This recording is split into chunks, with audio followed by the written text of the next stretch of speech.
राधे राधे मेरे प्यारे भाइयों बहनों माताओं व बंधुओं। आज मैं आपके लिए लाई हूँ श्री स्कंद पुराण की कथा। बंधुओं, जिसे सुनने मात्र से भगवान की आप पर अपार कृपा होगी। बंधुओं, स्कंद पुराण की कथा को जब भी सुने, पूरी सुने। सुनने के बाद कमेंट बॉक्स में जय शिव शंकर भोलेनाथ जरूर लिखें। बंधुओं, यदि आपने हमारे चैनल को अब तक सब्सक्राइब नहीं किया तो जरूर करें और बेल आइकन दबाना ना भूलें, ताकि आपको हमारी आने वाली सभी वीडियोस की जानकारी सबसे पहले हो सके। बोलो शिव शंकर भोलेनाथ की जय। सती की बात सुनकर दक्ष ने कुपित होकर कहा, भद्रे, तुम्हारे बहुत बातें बताने से क्या होगा। इस समय यहाँ तुम्हारी कोई आवश्यकता नहीं है। ठहरो या चली जाओ। तुम यहाँ आई ही क्यों? तुम्हारा पति जो शिव कहलाता है, अमंगल का मूर्तिमान स्वरूप है, कुलीन भी नहीं है, वेद से बहिष्कृत है। वह भूत प्रेत पिशाचों का राजा है। इसीलिए इस यज्ञ के निमित्त उसको आमंत्रित नहीं किया गया। विश्ववंदिता सती अपने पिता को शिव की निंदा में संलग्न देख अत्यंत क्रोध में भर गई और सोचने लगी, जो महादेव की निंदा करता है, जो उनकी निंदा होती देख चुपचाप सुनता है, वे दोनों नरक में जाते हैं और जब तक सूर्य चंद्रमा की स्थिति है तब तक उस नरक में ही पड़े रहते हैं। अतः अब मैं इस देह को त्याग दूंगी, अग्नि में प्रवेश कर जाऊंगी। इस प्रकार विचार करती हुई सती शिव रुद्र आदि नामों का उच्चारण करने लगी और अग्नि में प्रवेश कर गई।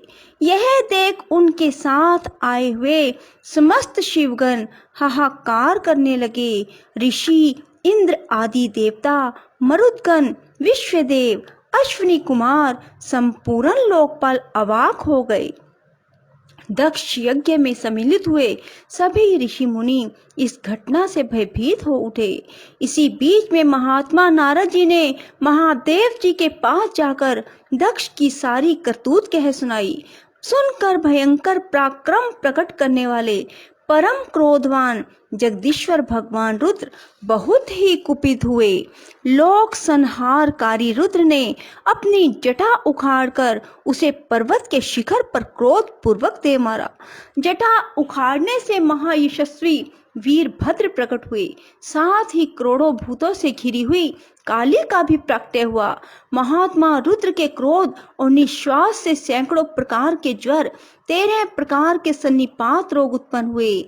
वीरभद्र ने भयंकर पराक्रमी रुद्र से निवेदन किया, प्रभो, शीघ्र आज्ञा कीजिए, इस सेवक से क्या काम लेना है। भगवान रुद्र ने आज्ञा दी, महाबाहुवीर, शीघ्र जाओ और दक्ष यज्ञ का विनाश करो। देवाधिदेव शूलपाणी महादेव जी की यह आज्ञा शिरोधार्य करके महातेजस्वी वीरभद्र समस्त भूतों से घिरे हुए दक्ष यज्ञ की ओर चल दिए। उनके साथ कालिका देवी भी थी। उसी समय दक्ष के यहाँ सहसा अपशगुन प्रकट होने लगे। धूल और कंकड़ों से भरी हुई रुक्ष वायु चलने लगी। मेघ रक्त की वर्षा करने लगे। संपूर्ण दिशाओं में अंधकार छा गया।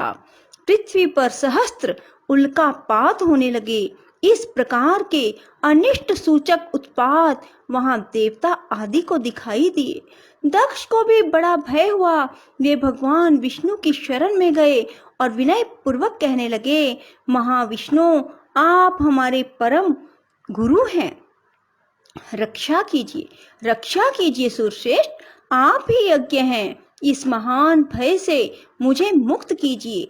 दक्ष के इस प्रकार प्रार्थना करने पर भगवान मधुसूदन ने कहा, ब्राह्मण, इसमें संदेह नहीं कि मुझे तुम्हारी रक्षा करनी चाहिए, किंतु तुमने धर्म को जानते हुए भी महेश्वर की अवहेलना की है। महेश्वर की अवज्ञा से तुम्हारा सब कुछ निष्फल हो जाएगा। जहां अपूज्य व्यक्तियों का पूजन होता है, पूजनीय महात्मा का पूजन नहीं किया जाता, वहां 3 संकट अवश्य प्राप्त होंगे, दुर्भिक्ष, मृत्यु और भय। इसलिए सब प्रकार से यत्न करके भगवान शंकर को मनाना चाहिए।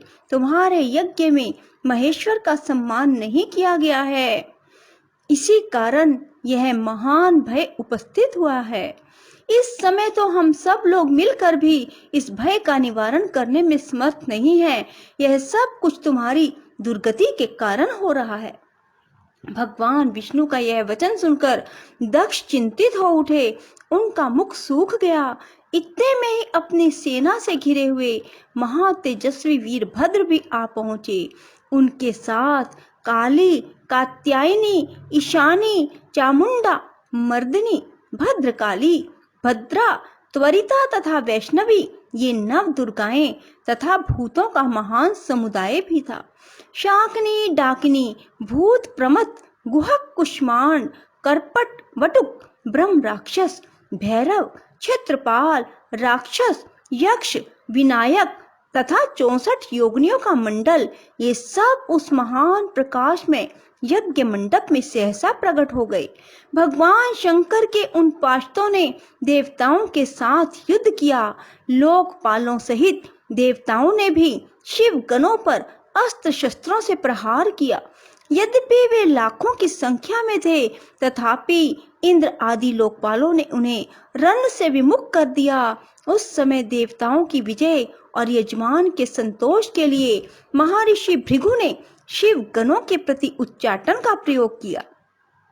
इसी से उस समय देवता विजयी हुए। अपने सैनिकों की पराजय देखकर वीरभद्र को बड़ा क्रोध हुआ।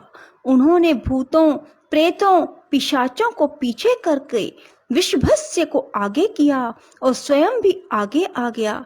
महाबली वीरभद्र ने एक तीक्ष्ण त्रिशूल हाथ में लेकर देवताओं, यक्षों, पिशाचों, गुहकों और राक्षसों को भी उस युद्ध में मार गिराया। समस्त शिवगणों ने शूल के आघात से देवताओं को गहरी चोट पहुंचाई। फिर तो संपूर्ण देवता पराजित होकर भागने लगे। सब ने एक दूसरे को छोड़कर स्वर्ग की राह ली। केवल इंद्र आदि लोकपाल ही विजय के लिए उत्सुक होकर वहां खड़े रहे। वे बारंबार बृहस्पति जी से पूछते थे, गुरुदेव, हमारी विजय कैसे होगी? तब बृहस्पति जी ने कहा, भगवान विष्णु ने जो बात बहुत पहले कह दी थी वह आज सत्य हुई। यदि फलस्वरूप में परिणत हुए कर्म का नियामक कोई ईश्वर है तो वह भी कर्ता का ही आश्रय लेता है। जो कर्ता नहीं है उस पर वह अपना प्रभुत्व नहीं प्रकट करता। कर्म करने वाले को ही ईश्वर उसका फल देता है, ना करने वालों को नहीं। वह ईश्वर केवल अनन्य भक्ति से जानने योग्य है। परम शांति और संतोष से ही भगवान सदा शिव के स्वरूप को जाना जा सकता है। उन्हीं से यह संपूर्ण सुख दुख आत्मक जगत जन्म और जीवन धारण करता है। इस समय तुम्हारी विजय का कोई उपाय नहीं दिखाई देता। इंद्र, तुम मूर्खता और लोलुपता के वश इन लोकपालों के साथ यहाँ आ गए हो। बताओ, इस समय क्या करोगे?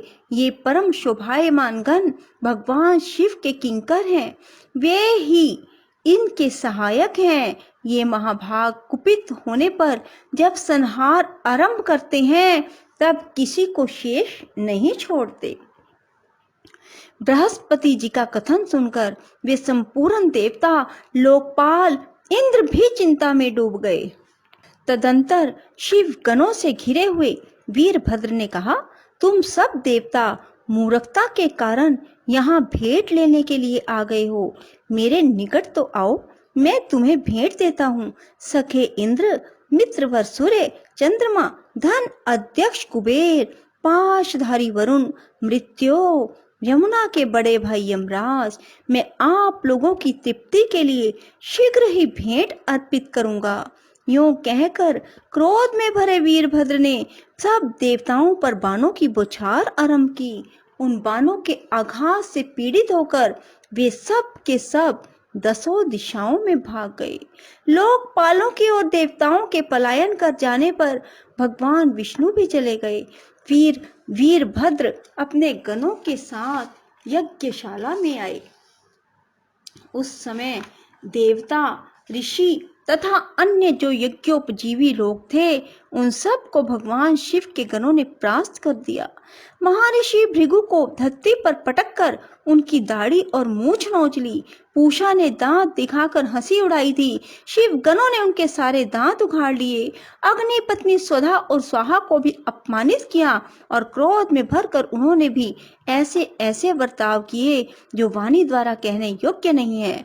दक्ष महान भय के मारे अंतर्वेदी में छिपे हुए थे। इस बात का पता लगने पर रोष में भरे वीरभद्र उन्हें पकड़ लाए और उनका जबड़ा पकड़कर सिर के ऊपर तलवार से चोट की। फिर दक्ष के कटे हुए सिर को उन्होंने तुरंत ही यज्ञ कुंड में डालकर जला दिया।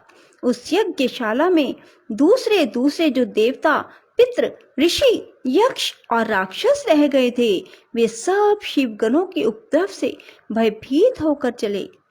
चंद्रमा, आदित्यगण, ग्रह मंडल, नक्षत्र और तारे, इन सब को शिवगणों ने भगा दिया।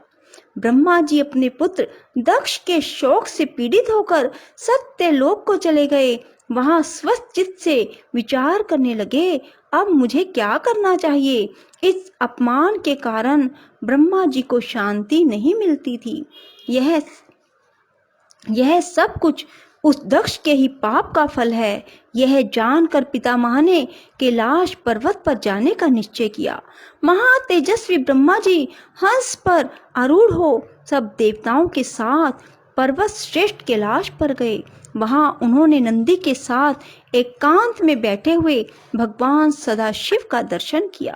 उनके मस्तक पर जटाजूट शोभा पा रहा था।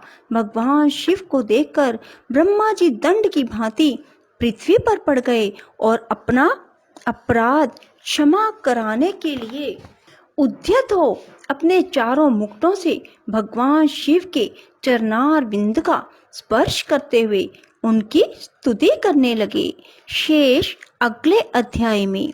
राधे राधे, जय श्री कृष्णा। बंधुओं, यदि आपको हमारी वीडियो पसंद आए तो इसे लाइक करें और शेयर भी जरूर करें। धन्यवाद।